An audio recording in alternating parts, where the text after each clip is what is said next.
Last night, the moon was so bright, it melted the walls away. And it wasn't alarming when I saw Prince Charming come into my bedroom and say, let me persuade you to come to the place where tomorrow meets today. ooh! Bigger and better cities with gadgets. Forward, progress. If you were a scientist, you were it.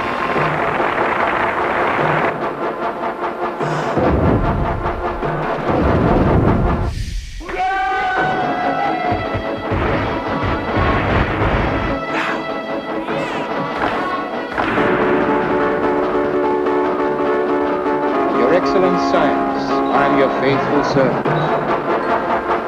And the tomorrow. Building a new world.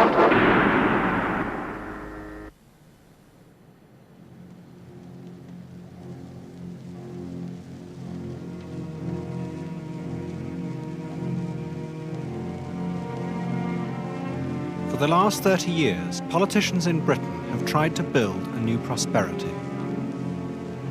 They wanted to make an old nation that had fallen behind in the world recapture the glories of its past.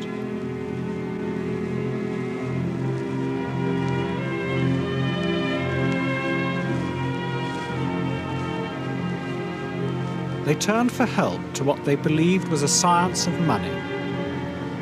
One after another, Labour and Conservative governments became convinced that if they followed what they thought were a set of scientific laws, the economy would grow faster. The perceived tide of decline could be reversed.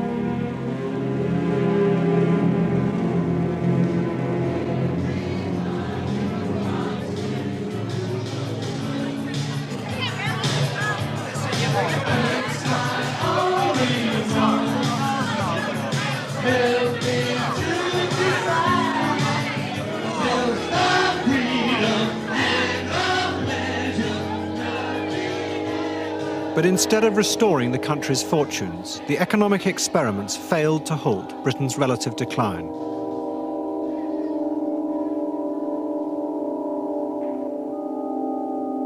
This is the odd story of how politicians came to believe there was a technical way to make Britain great again.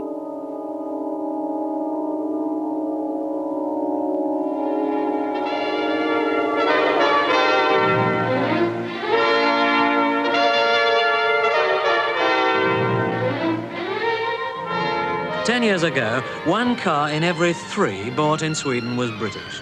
Today, we've less than 10%. Now, that's a sad story, but let's take a quick sample here on this bridge in central Stockholm and see just what the Swedes are driving. Well, there's a Swedish Volvo, a Swedish Saab, that is another Swedish Volvo over there, a Swedish Volvo. One after another, other European countries who we were used to thinking of nice guys, but poorer, began to get within shouting distance of us and passing. It's like being in a sailing race and seeing people you didn't think were good enough or hadn't scraped the bottoms of their boat well enough, nevertheless overhauling you. A German Ford truck, an English Zephyr, congratulations Ford, a Mercedes-Benz. People began insistently to ask if they can once get on a growth path of that steepness, won't they soon overtake us properly? And a Volkswagen. Well, in that lot, 1 British car, 1 Ford. What was holding Britain back, it was decided, was the old-fashioned idea that the civil servant's job was simply to keep the economy stable. In 1961, the Conservative government set up NEDI, the National Economic Development Council, in what had been a gentleman's club in Westminster. It was advised by young economists convinced they could make the economy grow much faster. Oh, yes, this is my old room. A splendid room, isn't it? Yes. I'm sorry it's all boarded up, the windows there, because, you know, there's a balcony out there. As you know, the growth target of NEDI was 4% a year between 1961 and 1966. And I had visions of myself getting out onto that balcony and at the end of 1966 proclaiming to the cheering crowds below, 4%, we've done it. Many of this generation of economists had been taught with the aid of a large machine worked by water. Built by Bill Phillips, an engineer turned economist, it has lain disused for years. That powers these two parts over here, which is where money can actually come into the economy. The actual water flowing around is the money going through the economy. That enabled you to illustrate, for instance, what would happen if you try to grow the economy, pump more money into the economy. For instance, you could increase government expenditure and see what the effect of that is through the workings of the economy, the interaction of all the variables on growth. Of course, if the economy is very prone to imports, people might simply spend their money to import foreign goods. Or if the economy is operating at a high level of activity, then that would lead to inflation. Neddy's economists did not have a new theory, but they believed they could use existing techniques in a new way. They saw themselves as followers of the economist Maynard Keynes. He had shown how to manage an economy by increasing or decreasing demand. The problem was that every time you increased demand too much, imports flooded in and wages rose. But Neddy's economists were convinced they could control a boom. They would plan investment in industry and the government would hold inflation down. The bad old days of stop-go would be over. 1%, and what have we to fear? A lousy little 1% and paradise is here. An extra little effort and the country's gonna boom. Our plans for the future of Britain in the coming year are clear and comprehensive. We have accepted with enthusiasm the Neddy target of a 4% growth rate, and all our actions have been designed to achieve it. This nation must not jog along. This nation must be inspired with the determination to achieve great things. Factory owner called his men and said, I'm confident you'll rally to the challenge and produce that 1%. And up then spoke a worker, do our wages rise or what? And the boss said, most amusing, and sacked him on the spot. By 1963, the economists' promises seemed to be coming true. The Conservatives had poured money into the economy, and sure enough, it had begun to grow. They had placed their bets on growth. They talked about it a lot. There was an announcement about it, white papers, speeches, and all the rest. In our system of politics, when something important like that is put on the table by the government of the day, the opposition has to respond to it. My purpose tonight is to have a word with you about the future of Britain. The outstanding thing we ought to do, obviously, is to get up our economic strength, operating a national plan, a plan for steady, continuous, controlled production and expansion. Labour promised a national plan, run by a separate Department of Economic Affairs under George Brown. It would make Britain grow by a quarter in just 6 years. It was a seductive dream for a socialist party, for if the economists could produce this growth, then Labour's leaders would avoid what they had always thought inevitable: the battle to redistribute the country's wealth. Instead, there would be more for everyone. But it all depended on the economists' promises that they had the technical solutions to the politicians' problems. We saw ourselves as providing the politicians with a potential menu of outcomes, which if the politicians would give us some indication, then we could set the instruments in such a way as we could deliver reasonably enough, give or take the various shocks that would occur in the economy, the kind of outcomes that the politicians wanted.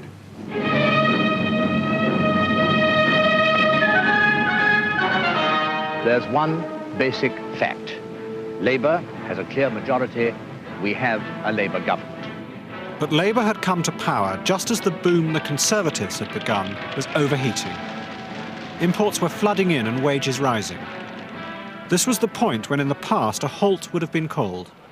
But Labour were determined to press on. Mr. Brown, have you been discussing the economic situation this morning? We've been discussing the affairs... Labour had missed out a vital component from the plan, the economists told them.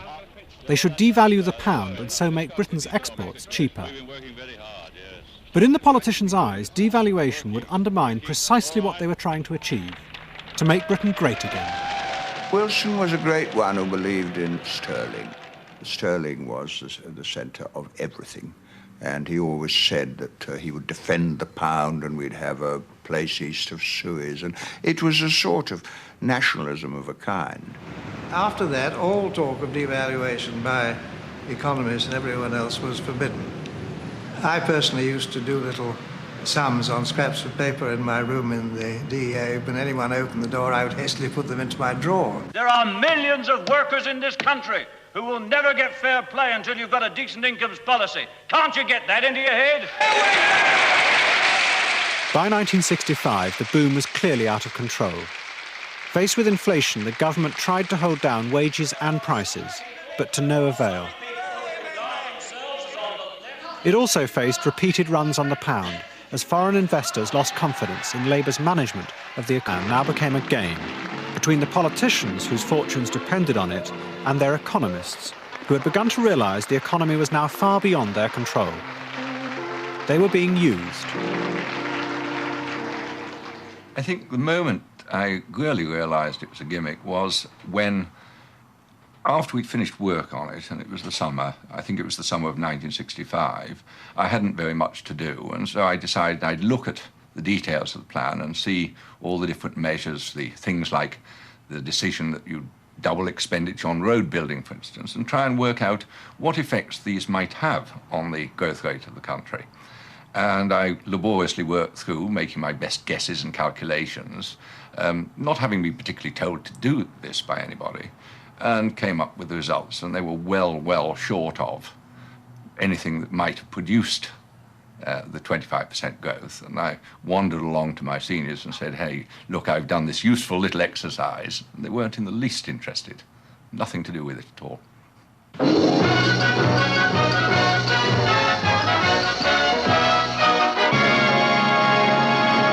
fight for the pound is on. After last week's depressing trade figures and the rise in the bank rate, after a weekend of growing speculation and 3 days of shoring up the pound in the foreign exchange market, Mr. Harold Wilson himself cried stop. What went wrong was that foreigners who held the pound decided in unison that Britain was no longer to be trusted. There was a wave, there was a mood. And what the government has done is to respond to the mood by producing something which demonstrates a will to deflate this economy, which is bound to crush it, in my view.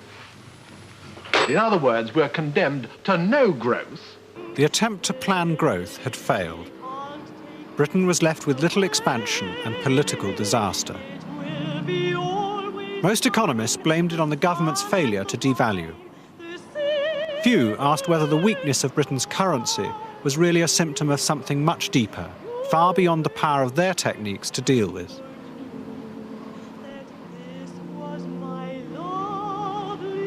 A year later, the government bowed to the inevitable and devalued. But it was far too late. The economy had long ago come juddering to a stop.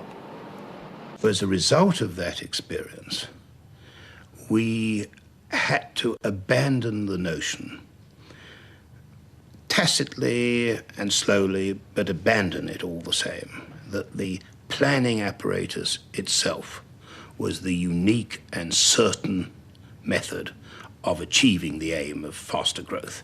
We still believed in faster growth, and we still, many of us, thought that it was attainable, but this particular path to its achievement was no longer key, was no longer essential, could no longer be relied upon. In the early 70s, many economists began to find they no longer understood how money behaved. The new Conservative government under Edward Heath had tried what was called a dash for growth. They poured in money by liberalising credit and increasing public spending. For a moment, the economy boomed. But then the strangest thing happened. Prices and unemployment began to rise together. People called it stagflation. All a girl needs. 30p for a deck chair this week. Blimey, it was only 15p last week. This inflation's killing me. Now, I happened to arrive in the Treasury in 1970.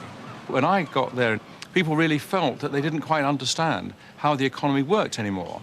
And one particular example of this was that we saw unemployment and inflation rising at the same time. And that was something that should have been quite impossible. And while this was going on, they're sitting in Chicago, in the States, with the monetarists who said, no, we know perfectly well what's going on. We can explain it. You've been led astray by your Keynesian beliefs, and we can explain precisely what's going on, and it's all to do with the growth of the money supply. I and people who believe the way that we did were saying that a continuation of the policies was going to lead to higher inflation and more unemployment. It represented a recognition that fine efforts to produce paradise on earth were producing something very different than what was intended. Friedman argued that any attempt to put money into the economy to make it grow was doomed to failure. But he was not challenging the idea of the economy as a predictable system, only how it worked. He considered his laws were as powerful and objective as those of the physical sciences. It was scientific. Inflation is not a communist phenomenon. It's not a capitalist phenomenon. It's a printing press phenomenon. That's a scientific statement. And you will only have inflation if the quantity of money increases more rapidly than output. You can only stop inflation by slowing down the rate of monetary growth. Monetarism offered an attractive technical explanation for the problem of inflation. But from it would come in less than 10 years another scheme for Britain's salvation. A set of scientific rules which, if the politicians followed them correctly, would create the right conditions for economic growth.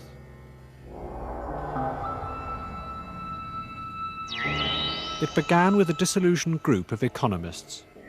They included two influential journalists, Peter Jay of The Times and Sam Britton of The Financial Times. We were found to be stimulating and interesting, which are the English words for damning people. And we were always regarded as good for a puzzling interlude in a program such as this. Of a complete runaway inflation and an internal collapse of confidence in the currency. I'm sorry, I think, Mr. Britton, that's an exaggeration when you start talking about the runaway inflation in Germany after the First World War. I think, quite frankly, that that's an exaggeration that can't be sustained by anyone. But I think Can we stay on our home ground for the moment? Yes. If there was one place where we tended to bump into each other, it was the Institute of Economic Affairs. Good God Almighty. This is the right place, the cooperative whatnot thing? Yes, do come in. We were just about to begin without you. Oh, I took the wrong turning, and not for the first time. Found myself in a room full of trade unionists cooking up the next wage claim. All Tories, of course. Didn't take to me at all. Milton Friedman would set up a table here to maximize the array of people that we could fit in. We could probably fit in 20 or 25 people in this small room. And he would develop his argument briefly, very emphatically, in strong form. And he would say, if you want details of this and particular episodes in American history, I can go back to that. And then the discussion would take place. To start with, I must admit, I didn't believe the monetarists for a moment. This seemed totally implausible. This was the sort of economics that I'd been told to discard for all the time I'd been learning economics. It was a joke, really. It wasn't to be taken seriously. Whatever else one used to explain inflation, it wasn't the money supply. Bit far-fetched, perhaps? You couldn't see it happening in real life? Oh, I wouldn't go as far as that. Life's always surprising me.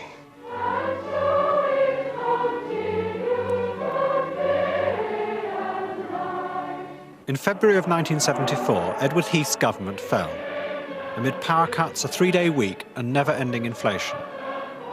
They were direct consequences of his crude dash for growth. The time was ripe for the monetarists, in particular Alan Walters, a professor from the London School of Economics. He began to attract both press and politicians with apocalyptic warnings of what was to come.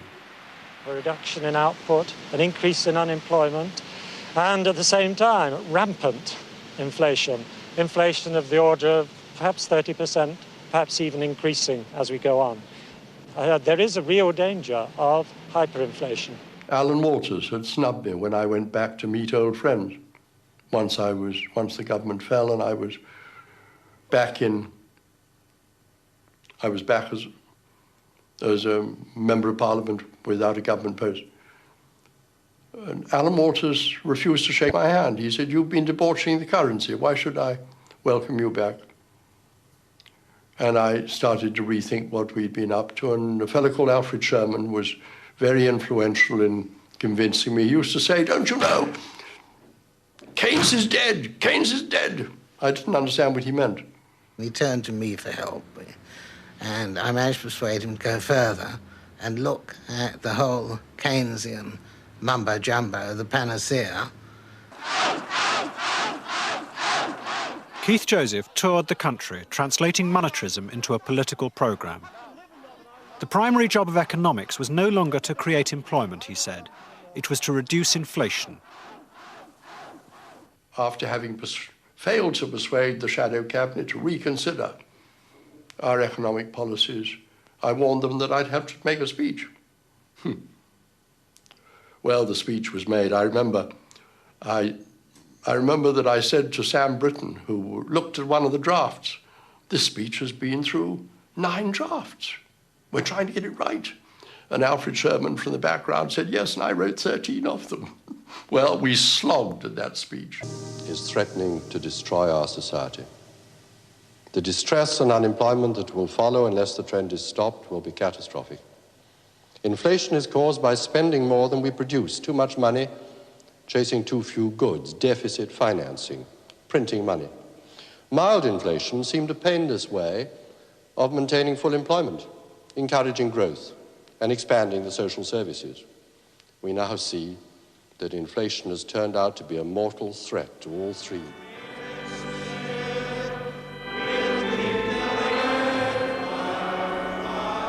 But Labour was in power.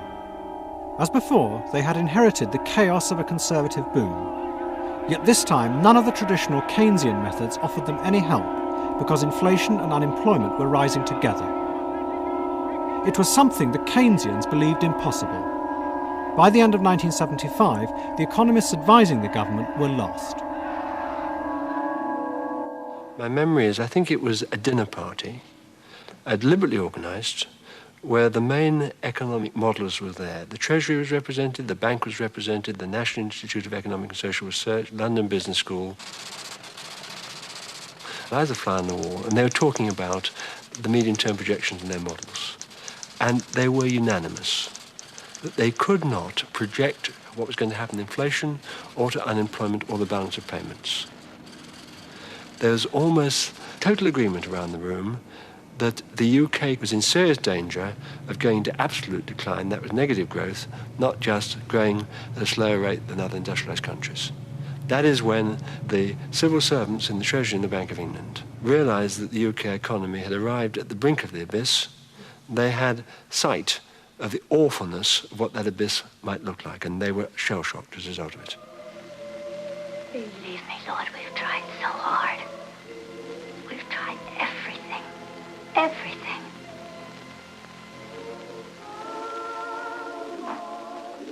Then, in March 1976, Britain fell into the abyss. 2030, 2030. Change it! Change! 2025. Foreign investors, led by American bankers, panicked. The pound began to slide against the dollar, and nothing would stop it. Sorry? It's lost 2025 and stop it. 10.25, stock it. It dropped 100 points. We don't know why. It just dropped 100 points when everything else was staying still. Britain faced bankruptcy. In desperation, Labour turned to the International Monetary Fund for a loan. An IMF team came to London. They were determined that the only way to restore confidence was for the British government to adopt monetarist policies. In a speech that could have been written by Keith Joseph, Prime Minister James Callaghan told the Labour Party why it had to do what the financial markets wanted. We used to think that you could spend your way out of a recession and increase employment by cutting taxes and boosting government spending. I tell you in all candour that that option no longer exists, and that insofar as it ever did exist, it only worked on each occasion since the war by injecting a bigger dose of inflation into the economy on every occasion, followed by a higher level of unemployment as the next step. It was presented scientifically, but then they're always presented scientifically as being the only way of doing it. There is no alternative. And this gripped people, but at the same time, you must never forget that politics is in the pursuit of an interest. and an ideology. And if the scientist helps you with the ideology, you use him. If he doesn't, you disregard him. So the conflict between, as it were, Milton Friedman and Keynes was a political conflict. It wasn't really that it was people solemnly assessing the different values of two sets of ideas. One benefited one group, another benefited another.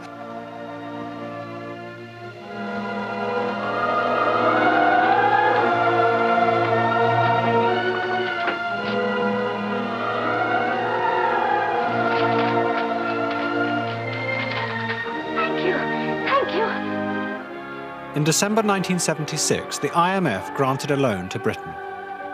That same month, Milton Friedman was awarded the Nobel Prize. In just 5 years, his economic theory had moved from the margins to centre stage. It was seen by many politicians as the only solution to Britain's disastrous economic position. And waiting in the wings was Friedman's most devoted follower, a politician who believed it was possible to use monetarism as the basis of a plan to regenerate the country. Keith Joseph was now the closest advisor to the new leader of the Tory party, Margaret Thatcher. He and the economists around him had drawn up what was called the medium-term financial strategy. The boss. The boss. Coffee, and then they want us all out. Angus, hello, in you go. Any particular? I'll bring you all out in a moment. The plan was to combine monetarism with another theory from economics called rational expectations. It said that whenever a government changes policy, it will only work if the politicians can persuade people they are going to stick with it, whatever happens. We believed that in announcing and publishing a mid-term financial strategy of what we were going to do with the crucial element of the money supply, we would persuade the negotiators, the managements and the trade unions, and the opinion formers that there must be some limit to pay claims if jobs were not to be priced out of the market. Rational expectation. It was to get away from short-termism. And in that respect, it had something in common with the national plan, a comparison of which I'm not ashamed. And as with the national plan, it was all very simple. The supply of money was to be reduced by raising interest rates and cutting public spending. Inflation would fall and enterprise flourish. Instead of putting money in, as Labour had done 15 years before, this time the theory said it should be tightly controlled. We are gathered here to discuss phase one of the operation. Now, I don't have to tell you that as a general rule, banks take very good care of people's money. They are not going to give it to us, so we shall have to take it. Monetarism worked throughout the 19th century, when we were the envy of the world, with our people growing in numbers and generally prospering, despite all the horrors of the time, generally prospering, with the world looking to us for how to do it. It could work again. There arose a slightly messianic sense of mission. Haven't you heard of inflation? Tell you what I don't want to see. What's that? Labour in power again. Labour in power? Was that the Marx Brothers? No, another bunch of comedians. Coming shortly, the Conservatives. I can't bear Britain in decline. I just can't. We who either defeated or rescued half Europe, who kept half Europe free, when otherwise it would be in chains. And look at us now. The Thatcher government is a kind of an experiment in whether it will be possible in a democratic society that has gone as far as Britain has gone to change course in an orderly, effective way to set Britain on a new road. If the Thatcher government succeeds, it will be an example that will not be lost on the United States or the rest of the world. The latest unemployed from the Royal Stafford helped form an unwelcoming committee for Mrs. Thatcher as she arrived at the But the economy did not behave in the way the monetarists predicted. The squeeze on money led to a wave of factory closures, while inflation continued to rise. Wasn't it? Which factories closed? A small one, which suffered lack of investment, among other things. I've been in insolvency for all my professional life, and I think up until 1980, I used to go in with a great deal of confidence that with new management and perhaps some sort of reorganisation, something could be done. It was very sad to have to go onto the shop floor in the early 80s into a company knowing, in fact, that there wasn't much chance of selling that business, and that, in fact, the business would come to an end. This is what would normally be a working day. It's the middle of the week, and we're now down in this plant, which produces well over half the cast iron baths of the United Kingdom, on to 1 week on, 1 week off. And that's an immediate and practical effect of the strict monetarism policy that the government is carrying out. The managing director said, I'm very sorry to tell you, but as from this minute, the firm has gone into voluntary liquidation. That was it. And somebody shouted, will we get any wages? And he said, you'll get nothing. There now follows a government statement on the current employment figures.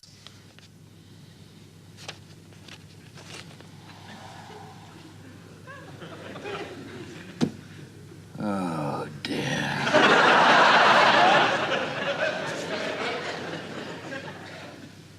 Oh, dear, oh, dear, oh, dear. The government seems to have totally lost its way in terms of the interaction of 4 economic indicators on British industry. Oh, God. As every member of any firm knows, once with high interest rates as a weapon for controlling money supply, what is the first thing that has to be cut? Investment. Because you still have to pay wages and you still have to pay your current costs. One day we may be able to afford it. I get the economic policies right. The government would say, just hang on and stop making such a fuss now. Yeah, all I can say is that the government isn't standing where I'm bloody well standing. Even more mystifying was the behaviour of the money supply. Despite the squeeze, it was still growing, something the monetarists thought impossible. Well, it was all a bit embarrassing, people like me who were at the Bank of England, because we'd been forced, the government had signed up for this path of gently declining monetary aggregates. And instead of the monetary aggregates gently declining, some 5 or 6 months after this new policy was put into operation, they took an enormous jump. And it was very difficult to know why, or to know what ought to be done about it. By the end of 1980, unemployment had nearly doubled. Manufacturing output had fallen by a sixth. Britain was declining faster than even in the darkest days of the 1930s. Despite this, the politicians were convinced they were right. The laws of their science told them so. Let me just have a word about monetarism and monetary control first. I mean, you all know full well that if you produce too much of something, its value will fall. That's elementary. It isn't a newfangled theory. It is as essential as the law of gravity, and you can't avoid it. People used to say, you're destroying my job, and I was absolutely secure in my conscience that their negotiators and their employers were destroying their jobs by not following rational expectations and seeing that if they didn't accommodate unit labor costs by a combination of pay increases allowed and rising productivity to what would keep their prices internationally competitive, jobs would go.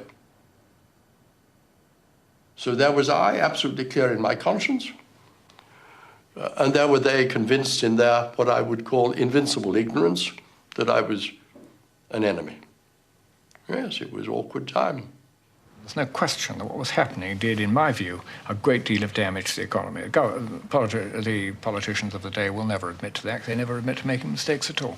But it's quite clear that's what was happening. They were trying to do it right, but they got it wrong. In January 1981, Alan Walters became Mrs. Thatcher's economic advisor. Although a convinced monetarist, he agreed with Sir John Hoskins that interest rates would have to come down. This in turn would reduce the exchange rate and make exports more competitive. But the problem was how to do it without admitting that all the destruction of the past 2 years had been for nothing. The only solution, they said, was to cut even more from public spending. That way the government would be seen to be keeping up its squeeze on the money supply. What we said was, we will take a deep breath and take an enormous amount of money out of the economy, but at the nadir of a major recession, I mean, it's against every textbook that's ever been written, or all the Keynesian conventional wisdom which prevailed at the time. And thus, hopefully, by that insurance, make it very unlikely that we would have to put interest rates back up again just at the wrong moment. At a meeting with Mrs. Thatcher and Geoffrey Howe, they were both absolutely taken aback. I think they could hardly believe their ears. And then Mrs. Thatcher saying very indignantly, you know, it's all very well for you, but you don't have to stand up and defend it in the House. Do what you're told and no one will get hurt. Over there, everyone. In the budget of 1981, public borrowing was cut by a fifth. 364 leading economists wrote to the Times and the Prime Minister, accusing her of virtually destroying the economy. Just to impress upon you the need for caution.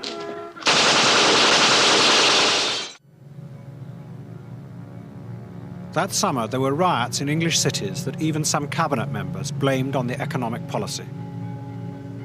Unemployment headed towards 2.5 million.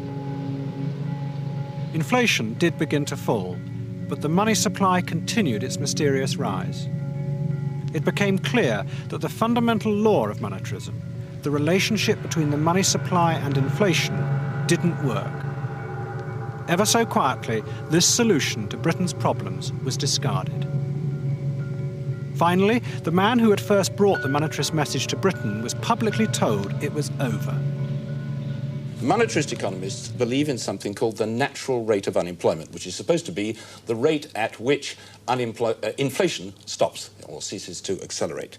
Now, do you think that we, Prime Minister, with all-time record unemployment figures this week, have yet reached that natural rate, even though inflation is still proceeding sufficiently to halve the value of money every 15 years? It's not a doctrine to which I've ever subscribed.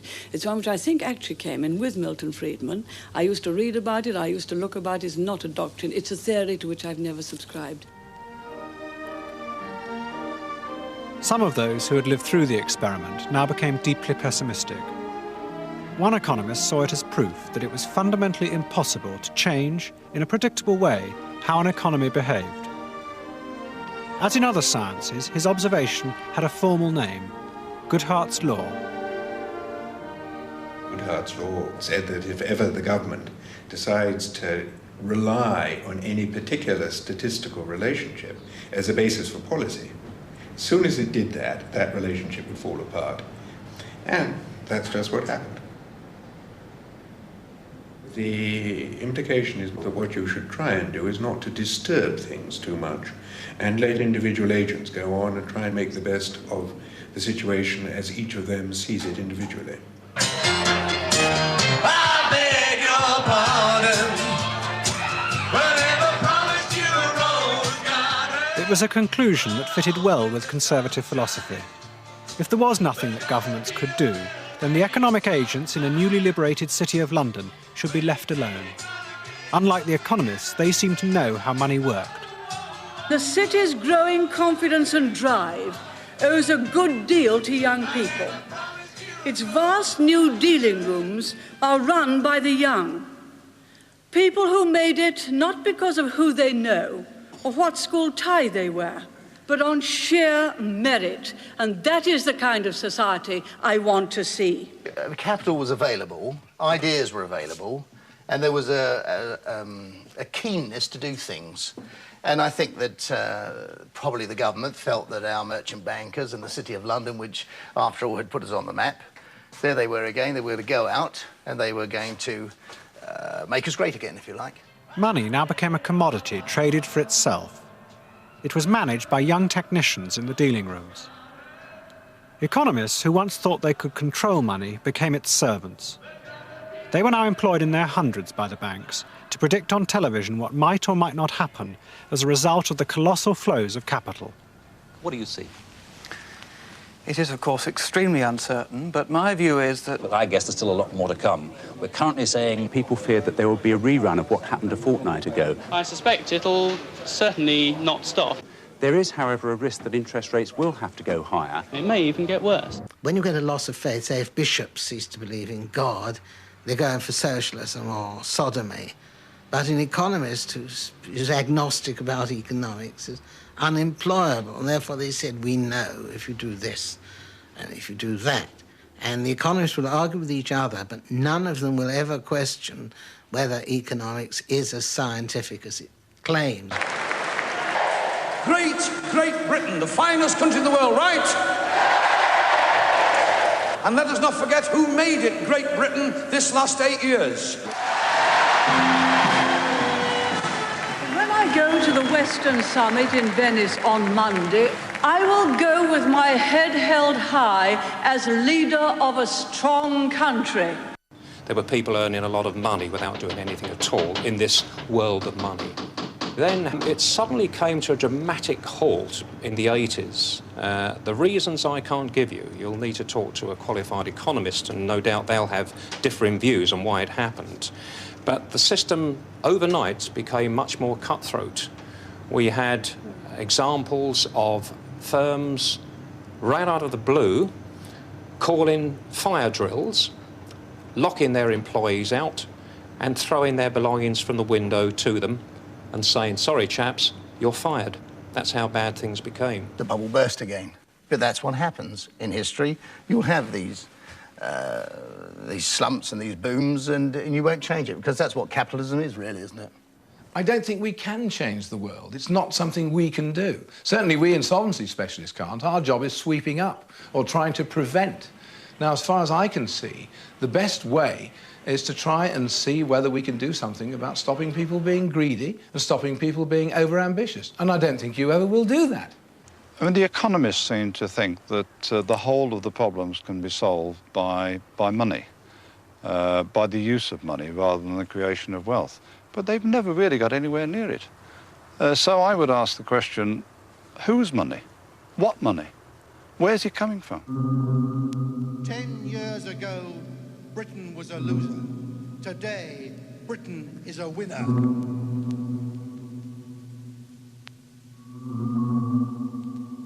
Is the party over?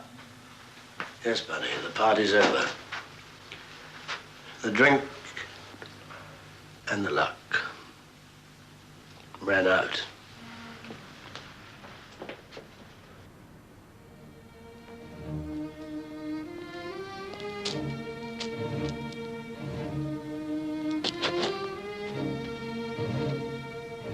Economics has really obscured the fundamental problems of the British economy by seeming to be able to give a particular solution by pulling a particular lever or pulling a set of levers. It's obscured the longer-term decline in our industries, the longer-term decline in the quality of our labour force, which politicians should really have been addressing 30 or 40 years ago, and which some of our European competitors, who've turned out far fewer economists than Britain, by the way, have succeeded in doing much better than we have in the UK. For some economists who were involved in this story, there is a further question. Were their theories used to disguise political policies that would otherwise have been very difficult to implement in Britain?